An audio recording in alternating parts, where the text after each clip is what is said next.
Assalamualaikum warahmatullahi wabarakatuh. Puji simarang syukur urang sanggakeun ka Gusti Allah Subhanahu wa taala anu mana berkat kadiratna urang sadaya tiasa ngampel dina dinten ieu.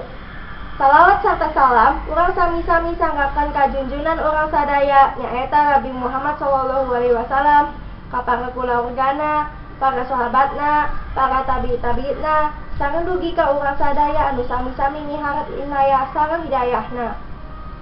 Dina dinten ieu simkuring bade ngajelaskeun ngeunaan pentingna ngajaga kabersihan lingkungan.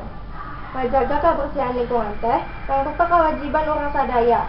Henteu ngan di sakola, nanging di imah, sarta di sakumaha tempat. Upami urang sadaya ngajaga kabersihan, aya sababaraha mangpaatna. Di antawisna sehat, enakeun dia jama, endah tu bersih katingalna. Sehat nyaeta urang sadayana henteu ganggu kakenaan penyakit. Enakeun dia jama, nyaeta urang sadayana ngarasa nyaman. Endah tur bersih katingalna, nyaeta lingkungan sakitar teh janten endah ditingali. Lamun urang henteu ngajagi kabersihan, mangka aya seueur akibat negatifna. Sapertos tampil kakenaan panyakit, rohangan henteu mangrena, henteu raos ditingali sarta sajabana. Urang tiasa ngajagi kebersihan dimulai ti sapertos buang sampah dina tempatna, nyapu kalawan rutin, nyusun barang kalawan rapi, sarta sajabana.